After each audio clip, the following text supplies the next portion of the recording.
अभी हम मौजूद हैं सुपौल जिला के हरिहर पट्टी गांव में। आपको एक ऐसी घटना से अवगत करवाते हैं जहां महज एक 9 साल के बच्चे की बहुत ही बेरहमी से दर्दनाक मौत हो गई है। उसे ना सिर्फ उसकी मौत हुई है, उसे तेजाब से जला दिया गया है।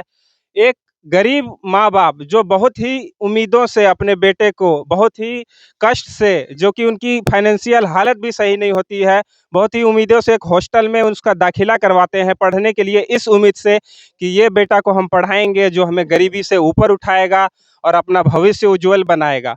मगर इनके सारी उम्मीदों पर पानी फेर दिया जाता है और उस बच्चे की संदिग्ध अवस्था में उसकी डेड बॉडी मिलती है। हॉस्टल वालों की तरफ से सुबह 4 बजे इन्हें कॉल आता है कि आपका बच्चा लापता है, जबकि वो बच्चा पिछले रात से ही लापता होता है। जब इसके माता पिता आनन फानन में 10, 15, 20 मोटरसाइकिल के द्वारा सब जगह खोजबीन जाली शुरू कर देते हैं। लोगों से हर ऐसा कोई कोना नहीं रहता है जहां पर उन्हें मतलब बच्चे को ढूंढा ना हो, मगर 3 से 4 दिनों के अंदर में उन्हें मिलती है अपने बच्चों की लाश, जो कि बहुत ही बुरी तरह से तेजाब के जरिए जला दिया गया था और उसे कपड़े के द्वारा वह उसकी पहचान होती है। आइए हम उसके पिता से जानने की कोशिश करते हैं कि कैसे घटना हुई और कैसे उसको अंजाम दिया गया। क्या नाम हुआ सर आपका? सुरेंद्र मंडल। आपका ही लड़का था? जी। हॉस्टल में आप डाले थे? जी। कितने वर्षों से वो हॉस्टल में रह रहा था? पहले जो है ना 2 साल जो है ना सुभाष मास्टर के पास पढ़ाई किया। सुभाष मास्टर के पास में? जी। अच्छा। सुभाष मास्टर के पास पढ़ाई। उनका अपना हॉस्टल था सुभाष मास्टर जी का? जी, अपना हॉस्टल था। अच्छा। उसके बाद जो है ना विज्ञान कॉलेज मंच के पूरब साइड में वहाँ पर भी था। वहाँ पर उसका चाचा का लड़का हॉस्टल था वहाँ पे। 2-2 हॉस्टल थे वहाँ पर मतलब? 2 था। वो इधर उसका जो है ना चाचा, दोनों चचेरे भाई था, चला रहे थे। अच्छा, और फिर? वहाँ पर चचेरे भाई चला रहे थे, वहीं पे जो है ना मेरा बेटा जो है ना पढ़ता था। तो सर पहले हॉस्टल में वो 2 साल से रह रहा था, वहाँ पर क्या हुआ कि आपको हॉस्टल चेंज करना पड़ा? वहाँ पर बच्चे को दिक्कत हो रहा था, खाने-पीने में हर एक चीज़ में दिक्कत हो रहा था। आप देख सकते हैं गरीब माँ-बाप किसी हॉस्टल में डालते हैं बहुत कष्ट से, पैसों की तंगी से, और उसे बच्चे को वहाँ पर खाना ही नहीं दिया जा रहा है। इस उम्मीद से माँ-बाप उस हॉस्टल को चेंज करते हैं ताकि बच्चे को खाना सही से मिल सके, तब तो जा कर के वो पढ़ेगा। जब पेट में खाना नहीं रहेगा तो वो बच्चा पढ़ाई कैसे कर सकता है?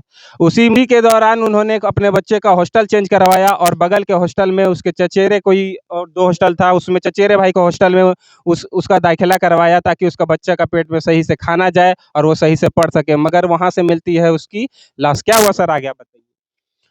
आगे 9 बजे 9 तारीख को जो है ना रात में ये बोल रहा था कि हम फ़ोन लगाए 11 बजे रात को। वो फ़ोन नहीं लगा उसका, ठीक। ठीक है ना? और सुबह में 4:30 बजे फ़ोन किया मेरे पास, जो आपका बच्चा जो है ना यहाँ से गायब हो गया है। 4:30 बजे सुबह में। 4:30 बजे आपको सुबह में कॉल आया कि आपका बच्चा गायब हो गया है और बच्चा रात को ही गायब हो चुका था? बच्चा रात को ही गायब हो चुका था। अच्छा। इतना लेट मतलब आपको इन्फॉर्मेशन देने में उन्होंने देरी किया? जी, बहुत देरी कर दिया इन्फॉर्मेशन देने में। और साढ़े जैसे ही आपको पता चला आपने खोजबीन शुरू कर दी? जी, खोजबीन शुरू कर दिया। खोजबीन करते-करते जो है ना, ये बच्चे को जो है ना 13 तारीख को बच्चे का जो है ना डेड बॉडी मिला हमको। तो बच्चा सर गायब किस रोज़ हुआ था? बच्चा गायब जो है ना 9 तारीख को 11 बजे रात में ही गायब हुआ था। अच्छा। उसके बाद हम लोग खोजते रहे, पूरा त्रिवेणीगंज को छान मार दिए। 20-22 मोटरसाइकिल था, सभी पे 2 आदमी 3 आदमी बैठे हुए थे। पूरा त्रिवेणीगंज छान मार दिए, कहीं बच्चे हमको नहीं मिला।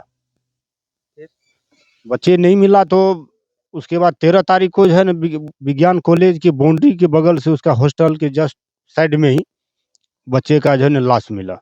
बच्चे का किसे मिला सर लाश? लाश जो है ना पहले हमारा चाचा का जो है ना लड़का देखा था। अच्छा। जी, चाचा का लड़का देखा था, वो हमको फ़ोन किया। जो है दिलखुश का शव जो है ना यहाँ पर पड़ा हुआ है। हम जो है ना उधर डफरका में जो है ना अनाउंसमेंट करवा रहे थे। इसका जो है ना वो चाचा का जो है ना फ़ोन आया, जो डेड बॉडी जो है ना दिलखुश कुमार का यहाँ पे पड़ा हुआ है। फिर उसके बाद सर? डेड बॉडी पड़ा हुआ, इतने में हम लोग भी पहुँचे, 2-3 आदमी पहले से ही था वहाँ पे। उसके बाद जो है ना प्रशासन भी पहुँच गया, हम भी प्रशासन सुन रहे हैं पहले ही पहुँच चुकी थी वहाँ? पहले नहीं, हम जब हम पहुँचे ना तब प्रशासन पहुँचा था, मतलब सेम टाइम में ही। वो भी मैदान के अंदर में गाड़ी, विज्ञान कॉलेज का जो मैदान। हॉस्टल वाले के द्वारा सूचना दिया गया और ग्रामीण व लोगों के तरह किसी तरह का परेशानी ना हो इसलिए पहले ही वहाँ पर प्रशासन पहुँच गया। जी, प्रशासन जो है ना वहाँ पर पहले ही पहुँच गया था। मतलब हम भी पहुँचे ऑटो लेकर के, उसमें अनाउंसमेंट करवा रहे थे और प्रशासन भी पहुँच गया। उसके बाद फिर सर प्रशासन ने क्या कार्रवाई की है अभी तक? कार्रवाई तो अभी तक बच्चे का जो है ना लेके गए, शव लेके गया, पोस्टमार्टम करवाया। उसके बाद जो है ना उससे पहले भी हम एफआईआर जो है ना दिए हुए थे। एफआईआर का कॉपी करके उसको हम दिए हुए थे। उसके बाद अभी तक कानून जो है ना क्या किया, नहीं किया अभी तक तो कुछ राय नहीं है, क्योंकि हम लोग तो इधर मातम में पड़े हुए हैं। अभी तक तो कुछ राय नहीं है मिला है उधर से। आप देख सकते हैं इन पिता का क्या हालत है और इनकी माँ का हालत। वो पिछले 5-6 दिनों से कुछ उन्होंने अन्न का एक दाना तक नहीं लिया है। उन्हें आज विश्वास नहीं हो रहा है कि उनका बेटा इस दुनिया में नहीं रहा। हॉस्टल में कितनी लापरवाही से रखा गया है बच्चों को, भेड़ बकरियों की तरह। आप देख सकते हैं ये महज एक हॉस्टल अब हॉस्टल नहीं रह गया है। किसी भी तरह का सुविधा नहीं दिया जाता है, बच्चों को खाना तक नहीं ढंग से दिया जाता है, किसी तरह का सुरक्षा नहीं है। और ये लोग पढ़ाई के नाम पर बिजनेस खोल लिए हैं और बच्चों लोग को इस तरीके से रखा जा रहा है। सर आप लोग को धमकियां भी मिलती थी, सुन रहे हैं? हाँ, धमकियाँ भी मिल रहा था। किस तरह की धमकियां मिल रही थी सर? सुभाष मंडल जो है ना हम लोग को धमकी दे रहा था अच्छा। पहले, जो इस हॉस्टल से बच्चे जो है ना वहाँ पे क्यों दिए हैं। इस पे भी अब वो उनका हक अपना जताना चाह रहे हैं। हाँ, जताना चाह रहे थे। उसका मम्मी भी नाश्ता लेकर के जाते थे। तो इसका मम्मी बोल रहा था कि ऐसे-ऐसे बात है, धमकी जो है मिल रहा था। घर पे भी आकर के, हमारे गैरेज है हमारा, गैरेज से भी आकर के धमकी देता था। आप सर आप क्या चाहते हैं? आपको मतलब किस मतलब जो शक है, आप उस दरिंदे को क्या सज़ा मिले? आप क्या चाहते हैं? दरिंदे को जो है ना, उसका मम्मी तो फांसी की सज़ा माँग कर रहा है।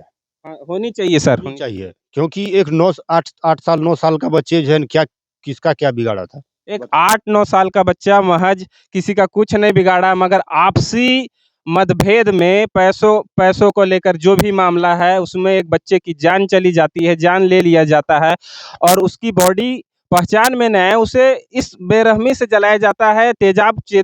एक 9 साल के बच्चे को तेज़ाब से जला दिया जाता है। ये आप मानवता को शर्मसार करने वाली बात है। इसलिए एक इसके पिता और माँ का कहना है कि ऐसे ऐसे दरिंदों को फांसी की सज़ा होनी चाहिए, उस पे कड़ी की कड़ी कार्रवाई होनी चाहिए और ऐसे हॉस्टल को बंद कर देना चाहिए। हाँ सर, बंद हो जाना चाहिए, क्योंकि और भी माँ-बाप को बेटे हैं। कोई भी माँ-बाप को ऐसी अवस्था में अपने बच्चों को देखना ना पड़े, ये इन माँ-बाप का गुज़ारिश है। और आपका क्या कहना है? आप अपने कमेंट में बताइए कि क्या होना चाहिए, शिक्षा प्रणाली किस ओर जा रही है? ये एक बिज़नेस सिर्फ़ बन गया है, माँ-बाप को किस तरह की सुरक्षा का ध्यान देना चाहिए बच्चों के लिए? और आप अपनी राय कमेंट में ज़रूर दीजिए कि इस पिता को ताकि और इनकी माता को इंसाफ मिले। नमस्कार, मैं हूँ प्रिंस।